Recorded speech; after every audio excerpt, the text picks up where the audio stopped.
What if I told you that the mid-90s weren't just about flannel shirts and angst? That era was a seismic shift in music culture, a collision of fading grunge, rising alt-rock, and the first whispers of a digital revolution. Let me take you back to a time when the radio wasn't just a soundtrack, but a cultural compass. Think about this, these 4 songs didn't just define a decade, they shaped how we process emotion, rebellion, and even love in the modern age.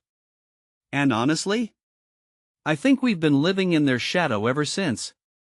Let's start with a band that was literally at the edge of a knife. Nirvana's Heart-Shaped Box isn't just a song, it's a eulogy for a generation. Here's the kicker, Cobain wrote this while staring down the barrel of fame's consequences. The track's industrial clang and haunting melody feel like a middle finger to the very thing that broke him. But here's what people miss, it's not just about the noise. It's about the vulnerability beneath it. Like, how do you scream into a void when you're the one who created it? That paradox is what makes this track timeless. It's the sound of a generation realizing it's out of control, and loving it anyway. Now, let's talk about Soundgarden's Fell on Black Days. Chris Cornell's voice isn't just an instrument, it's a force of nature. This song feels like being trapped in a thunderstorm while someone screams poetry into your ear. But here's the thing, Soundgarden wasn't just riding the grunge wave. They were trying to build a bridge between the raw energy of punk and something more complex. I mean, how do you take a genre that's all about rage and turn it into a canvas for existential dread? That's the genius of Cornell. He didn't just sing, he painted with sound, and this track is a masterpiece of mood. Then there's Alanis Morissette's Hand in My Pocket. Let's be real, this song is a masterclass in emotional honesty.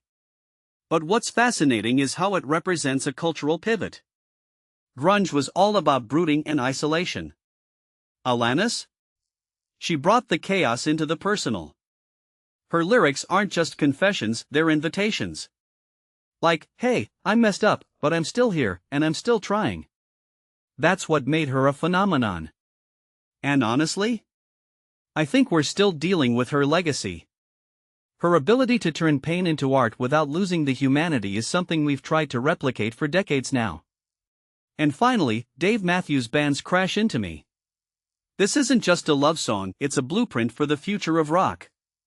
The acoustic guitar, the raw vocals, the way it balances intimacy with intensity, it's like the band took a scalpel to the formulaic rock of the 80s and said, this is how it's done.